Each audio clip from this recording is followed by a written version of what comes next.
Hey everybody, and welcome back to another episode of Ticket Stubs and Popcorn. I'm Frank. And I'm Peter. And he's Peter. So today we are going. Actually, how are you, Peter? I'm just like checking in. Now we were doing that last few other shows, so I just like checking in. I'm doing great. All right, great. How about So you, Frank? I'm great. So wow, you just kind of brushed me off. Yeah, well, you know, who is that like, urchin in the street? No, you just I'm not. Right by me. Look.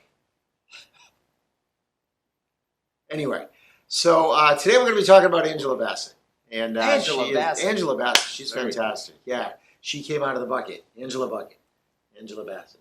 Anyway, so Angela Bassett today. Looking forward. Great actor. Love her stuff. And so yeah, that's what we're going to do. Very good. Looking forward to Angela Bassett. I've got a question for you. So we talked about some of these things, but it's led me to then ask maybe the deeper question. Okay. Why do we, or why do you watch or rewatch movies a second time or a third time or a fourth time? Because there are some, let's face it, all right, cool. We just keep watching. Yeah. All right, cool. Yeah, that's a good. I got a couple of reasons for that. All right, that's cool. I'm going to jump in with Angela Bassett. All right. That's okay. If that's okay with you guys. As if they're going to complain. Right? All four they. Angela Bassett. So, first one that springs to mind is what's love got to do with it? What does love have got to do with it? Nothing. Love's a myth. Wow. Alrighty. That was a question for later in the show. What's love got to do with it? Right, exactly. Okay. What's love got to do with it? Man, oh man, what a rough movie that is. Right? Yeah. Oh my God. Tina Turner and, her rough relationship with Ike, to say the least. Yeah, and it's just, what can I say? It's just, it's powerful. It is, it's sad. And it's just, it's so interesting to see portrayals, and of course we never really know what's going on in the background. Is this one side of the story? Who knows? But their very tumultuous relationship, that was pretty well, there was no secret. Like everyone's going to come out and go, oh, really? Yeah. But it was, it really does, it's like, how can someone continue to be so unbelievable, like, professionally and with her talent, with all this going on, and does that fuel it? Is it an escape from it? Yeah. And exactly. I just thought that Angela Bassett's performance as Tina Turner was fantastic. I loved it. It's, I don't know, man. It rips your heart out to watch this movie. Yeah. It also made everybody just stop. Pay attention to Angela Bassett. That one really made it. Yeah. Definitely. You know what I mean? That was something that all of a sudden you're like, whoop, we got a new actor now to watch. Yeah, you know what I mean? Yeah, she's one to watch. Unlike her performance in my second movie, and I really like this movie and I like her in it, especially going back after, knowing what a powerhouse she is, and then seeing her in something like A Vampire in Brooklyn. Okay, yeah. Which is Eddie Murphy's a vampire in New York. Great, that was the pitch, I'm sure. And then some executive just went, go with it! And it's fantastic. And is he going to do Dr. Doolittle this week? No, let's have him do a vampire in New York. It's got all those Eddie Murphy, he plays multiple roles. It's Eddie Murphy. And and she's just a game player in that. It's just like, okay, this is what's happening. Let's do this. I'll play a cop in New York who's dealing with a vampire. Great. and it's funny, and she's funny. I don't know. It just cracks me up. And I like seeing her in that. So, my next one would be her role in Black Panther and subsequent MCU kind of stuff. Because she's so you could not find a more perfect person to play a regal queen. And she's just when I saw that she was going to be in Black Panther, I'm like, yes. And her performance in that is just yes, that's exactly what that should be. She's strong and she's supportive and she just has this regal air about her that, and it sounds crazy. Yeah, it's a silly comic book movie, but you know, again, it's comic book movies getting these high caliber actors to just, raise the level of the whole shebang. But yeah, so I really like her a lot, and those are my. I like those are my three. Angela Bassett. I'm gonna give Angela Bassett. I'm gonna say something that's gonna make it seem as if I'm saying something about her age, and it's not, because we're fairly close. Ageist. Yeah, exactly. We're fairly close in age. Angela Bassett is a couple, maybe a few years older than I am, but not much. But and I'm going to 77. You look good. Exactly. I'm going to give her the highest praise. Angela Bassett has always reminded me, in the best senses, of my mother. She's just one of these. You can tell she's a no-nonsense woman who loves. She loves her craft and will take a role and just go with it and do anything she can. But you also know there's stuff behind the camera that she's doing a lot for her community. She's got the respect of so many people. And I've always felt that about Angela Bassett. Which is a great thing for Peter to say, considering that his mother lost the Tina Turner role to Angela Bassett. But there's no hard feelings there. No hard feelings. It was those two. She wore the wig better. Right, exactly. So, all right, guys. First pick. You're picturing it now, Speaking of Tina Turner. Your mother and Tina Turner wig. Speaking of Tina Turner and her wig, or wigs, we're going with What's Love Got to Do with It. And it's a movie that we said that really brought her to the forefront. She had done stuff, and she is still a very busy actor. She's on TV, done some theater, and obviously movies. So she does a lot of roles. This one here was what really elevated her in the eyes and imagination of, I think, a lot of viewers in Hollywood in general. Tremendous. She got in some great physical shape because Tina Turner was just a physical stage performer. Oh my God! I've seen Tina Turner in concert, and oh my! I saw back. She's like a perpetual motion machine. Yeah, and that's got nothing to do with her singing. No, she's just moving. Unbelievable. Yeah. Back in like the '80s when she was already like 50. Oh, she's probably already 50 she was, then, and it was the private dancer tour, and it was like wow. She would have a skirt of a certain height, and she would just be shaking and moving. I think Angela Bassett would say, that she got in some of the best shape of her life. You'd have to do this movie, yeah. not just to be in good shape. She had to be in great shape for this. She totally killed it. And and there was this feeling, this raw emotion in this movie, and like you say, how do you do this? Both as Tina Turner, but as portraying Tina Turner, and just this resilience. There's this inner strength there, and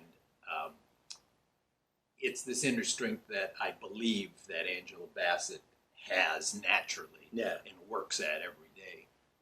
And tremendous. She pulled that off.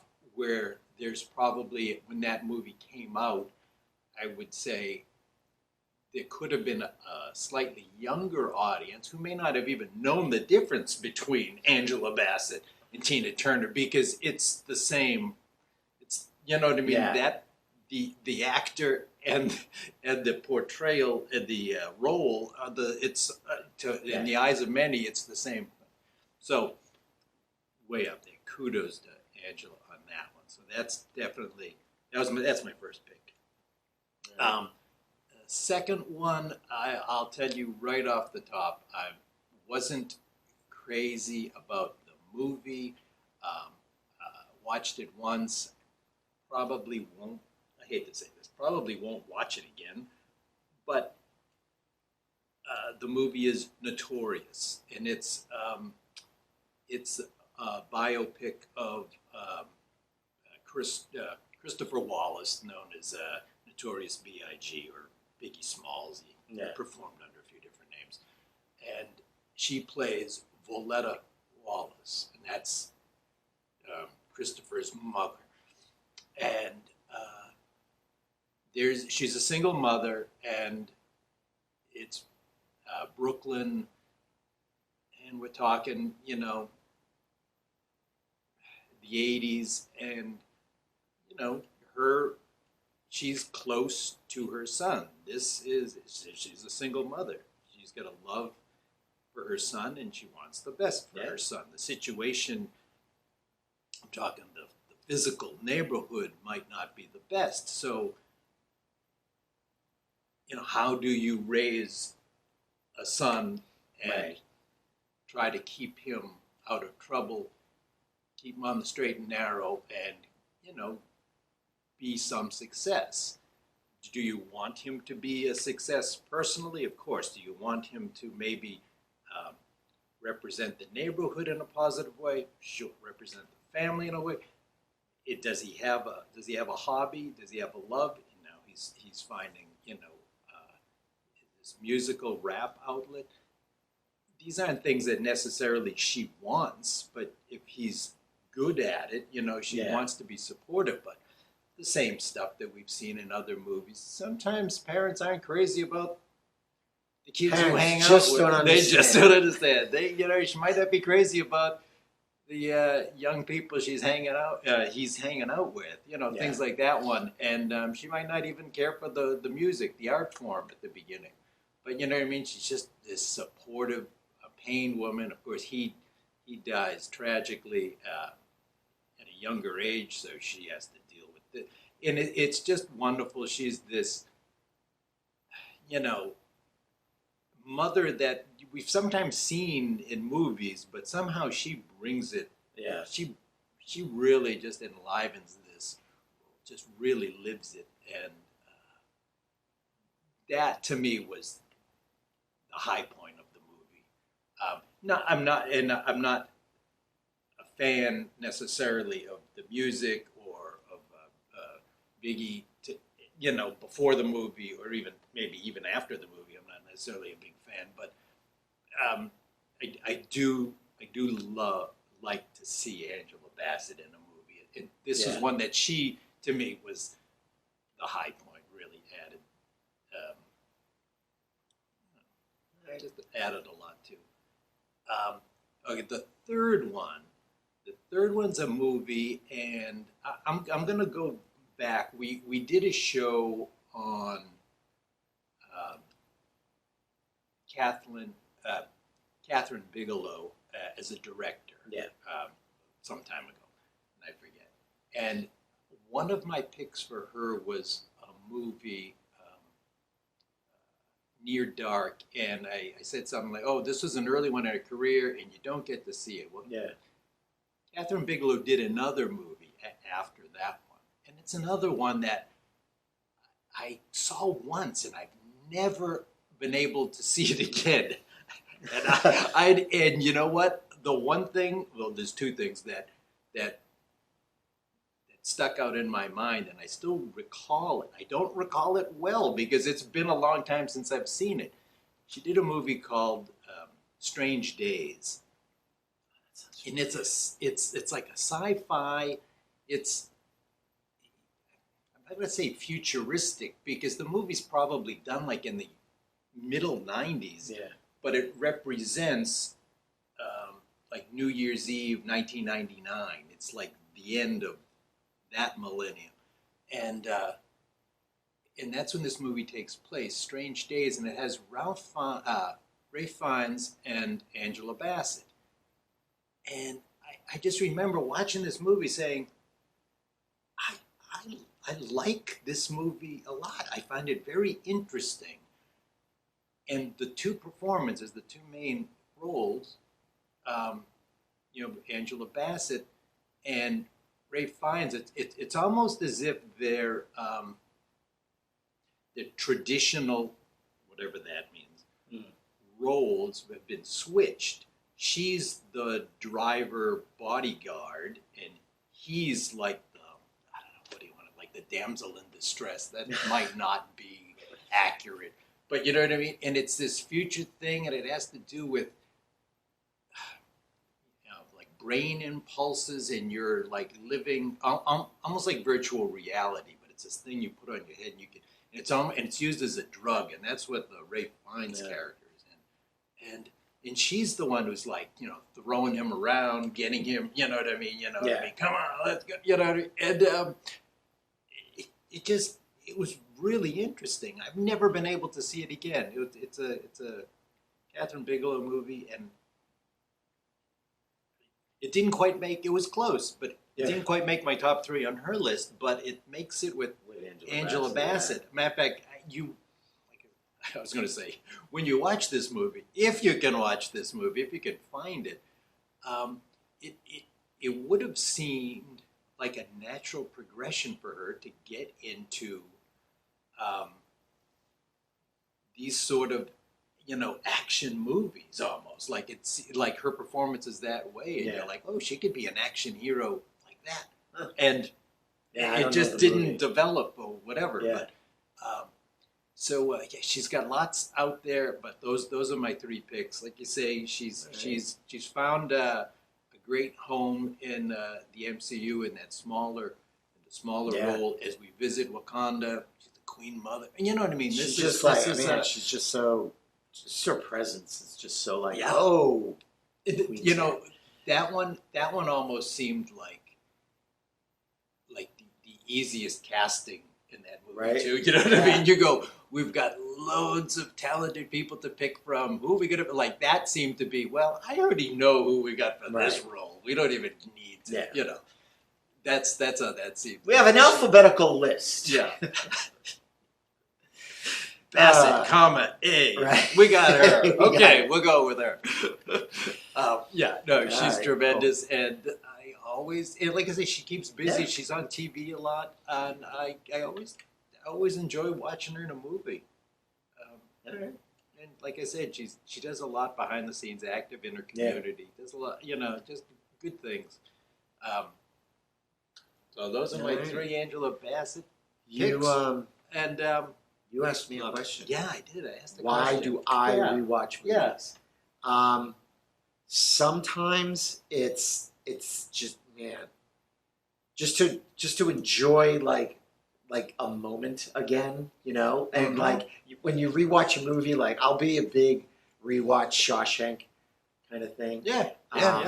And there are so many like moments in that you just end up watching the whole movie. Oh, yeah, exactly. There's not a lot of you don't start and stop. You start. There's not a lot of stitching, like boring stitching time in between those 2 pieces that you want to see. That's all like, oh, what's that one part of Shawshank Redemption you really like to see? The Shawshank Redemption. Yeah, exactly. The part where it starts. Yeah. It goes all the way to the end. That's the part I like. Yeah, and then there are some, like, I find the MCU movies constantly rewatchable for, like, a line or something. Yeah. For me, it's a comfort kind of thing. Exactly. And that's exactly what I think it is, too. I know folks who suffer from anxiety and stuff like that, and yet they'll rewatch like horror movies, and you'd be like, "Why are you always watching horror movies? Are you just torturing yourself?" And it's because it's like it's emotion that you can control. You know what's happening. You know what's going to end at some point. You know how it's going to go. Yeah. So, but it's like you get that feeling of control. Sometimes, like for me, I can't just leave something I've never seen on in the background. I have to watch it. But, full attention. Yeah. So if I'm doing work or something, I'm more likely to have music playing. But if I want to sort of see something, then I'll just sort of throw something else on. And again, you're waiting for those little moments. You want to recapture a moment. And there are lots of movies that do that for me. For me, a lot of it is just, it's not even visual. It's a lot of the writing, stuff like that, a funny turn of phrase or something. Sometimes I'll watch a movie up until like the line that I need to hear, and I'm like, all right, I'm good. and then just be done with it and go on to something else. But it's a comfort. It's a comfort control kind of a thing. Yeah, no, I agree with the comfort thing. I think to myself, well then, it's the same reason. I love what I love, whatever art form it is. Certain things speak to me more, and so I find myself listening to many of the same songs, not just a genre of music, but sometimes specifically the same songs over and over because I like them. It's comfort. I'm familiar with it. And the same thing with movies or even like a restaurant. I mean, you go, you order, there's some go-to foods or whatever. But with movies, it's like, it's familiar. Maybe I am an old, stick in the mud kind of guy where I like what I like. I don't need to deal with change too often. I'd rather not. I mean, and it's a comfort. And if it's something is good in my eyes, good art, and I want to see that again, I will watch it again. And I'm the type that I will just drop everything and watch that thing again. So I can watch a movie that I believe to be, just an excellent movie. I can watch that, once a year, every year for the rest of my life. And there's a lot of movies like that kind of fit that bill for me. And it's comfort. It's like reliving it. And sometimes it could be examining the movie again, like you say, to check out a line. Yeah. Sometimes you're like, I love the way that's written. And then you listen and you go, because if they put an "and" in there, that would have changed the meaning just enough. And you go, the fact that this person wrote it this way makes it, you go, no, this just elevated it just a little better. Yeah. And this stuff that, you like look for. And when they mysteries, maybe when you see, once you know the ending, it takes something away. It takes something away, or comedy, but there's still some that are so good, it's like it doesn't matter that you know what I mean? Because then you enjoy, you're enjoying seeing the breadcrumbs. You got it, and you go, am I missing this? Let me watch it again, and you go, no, I got that one, but there's always stuff to see, and there are some movies to me that that are good, but once is enough. And then there are movies, well, I don't ever need to see that one again. But we're talking about ones that you love, you definitely and you just watch, and it's like, it's almost like air that you breathe. It's like you just keep going back. You need the, I love this movie, I'll watch it. And then there are some movies that I love that for a variety of reasons I can't watch again. Oh, you mean they hit too close to home? That just not even hit too close to home, or they just sort of like instead of getting the comfort from a particular movie because you rewatch it, it sort of churns up uncomfortable stuff. Oh, so it may be just like, I love that movie, but this makes me feel away, and I don't like this. I just can't. I love The Incredibles. I have not watched The Incredibles in almost 8 years. Yeah, you too. Yeah. So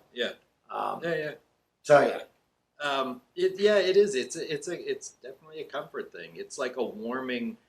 It's like your grandmother's food. In both of our cases, our grandmothers are long gone, and there was some go-to meals that I'm sure they made for you or for the family, and you would just say, God, I'd give anything. Oh my God! Yeah, you know what I mean. It warms. My God! It just warmed your soul. It filled you up, and not just in a physical way. It filled you up. It did everything for you. Yeah, and that's kind of what a good movie does. Yeah, for me, and I just want to keep going. What are your rewatchable movies, folks? As we engage the audience again. There's an audience. Who are we doing this next time? The Thing. The stale pop. Oh yeah, this will be I'm excited about that. That's a good one. Anywho, yes, I agree with that. That's a good one. So 100%. Hey folks, thanks for watching. Thanks for listening to the podcast that we do. Thanks for hitting that subscribe button. Thanks for thanks. Thanks. Thanks for thanking being us. friends. Yes. So We'll see you next time. Take it easy. Bye-bye.